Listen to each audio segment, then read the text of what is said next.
Noah's eyes cracked open to a world of violet light and the smell of something like burnt cinnamon. His body felt heavy, as if gravity itself had doubled while he slept. The last thing he remembered was the crash, his shuttle spinning out of control, the red warning lights, the certainty that he was about to die alone on an uncharted planet. But he wasn't dead. A figure moved into his field of vision, and Noah's breath caught. She was humanoid, but decidedly not human. Her skin shimmered with an iridescent quality, shifting between silver and pale blue depending on how the light caught it. 4 eyes, arranged in a diamond pattern on her face, blinked in sequence as she leaned closer. Her mouth curved upward in what could only be described as a smile. "You survived," she said, her voice melodic but layered, as if multiple tones harmonized with each word. Noah tried to sit up, but pain lanced through his ribs.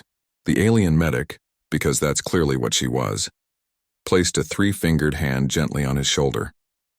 Her touch was warm, almost hot, but not uncomfortably so. "Easy, survivor. Your species heals slowly, but you heal. Remarkable, really. Where—" Noah's voice came out as a croak. "Where am I? My field hospital. Or what you would call a tent, I suppose." She gestured around the space with one hand while the other reached for something that looked like a scanner. "I am Danny, Healer Class 3rd Collective. You are the first human I have encountered who lived through initial contact." That last phrase hung in the air like a guillotine. "Who lived through initial contact? Others crashed here?" Noah managed to ask. Danny's expression shifted, and Noah realized he was learning to read alien body language in real time. Sadness, he thought. That was sadness. 17 human vessels have fallen from the sky in the last rotation cycle. You are the 8th I have found. You are the first still breathing when I arrived." She paused, her scanner humming over his torso. "The debris field suggests a battle. Your ships were breaking apart even before they entered atmosphere. The war. It came flooding back to Noah. The Kryn invasion, humanity's desperate evacuation of the outer colonies, the running battle through the Helios expanse. His shuttle had been civilian transport, unarmed, fleeing with 300 refugees packed into space meant for 50. "The others on my ship?" he asked, though he already knew. Danny's silence was answer enough. Noah closed his eyes, grief washing over him like a physical force. 300 people. His sister had been on that ship. Little Maya, only 16, with her whole life ahead of her. "Your species has a saying," Danny said quietly, "about the night being darkest before dawn. We have a similar concept. The void is deepest before the stars ignite." "Poetic," Noah said bitterly, "but it doesn't bring anyone back." "No," Danny agreed. "But it reminds us that survival itself is defiance. You are alive, human. That matters."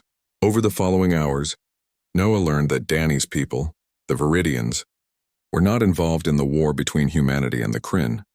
They were observers, scholars, and healers who traveled the frontier worlds documenting the rise and fall of civilizations. Danny had set up her medical tent on this backwater planet to study its unique microbial life when the wreckage began falling from the sky.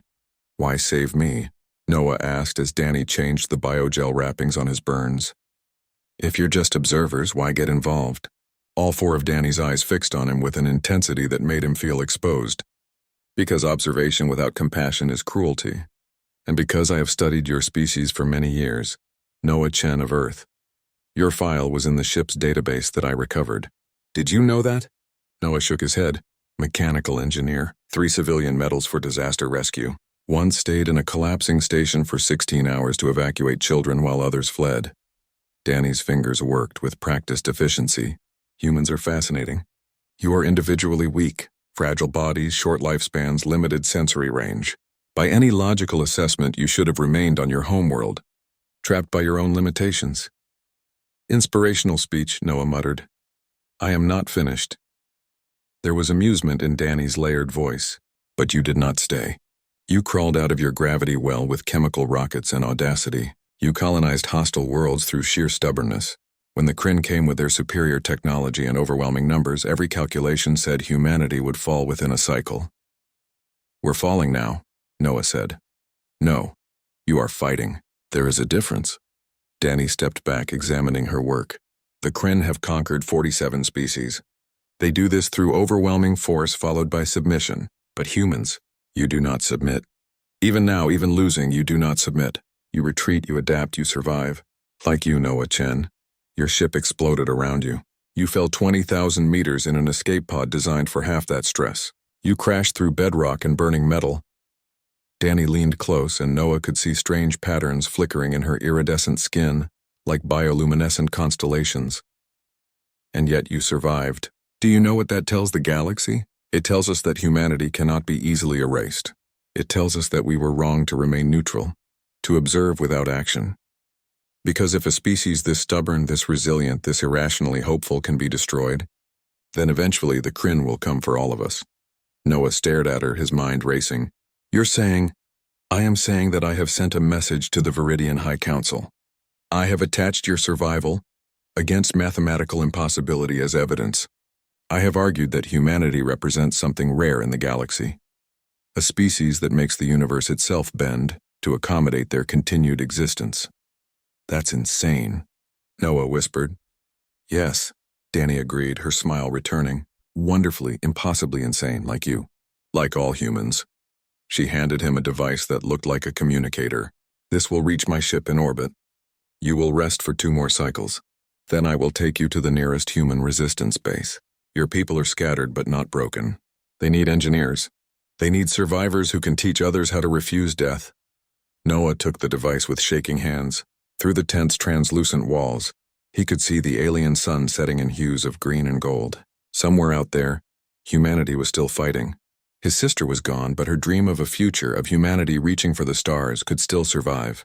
Why are you really doing this? Noah asked quietly. The truth.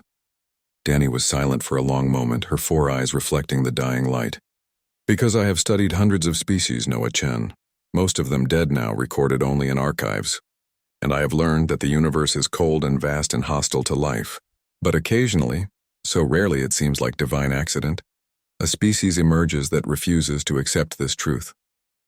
That fights against entropy itself. I want to live in a galaxy where such species survive, where stubborn, fragile, impossible humans survive.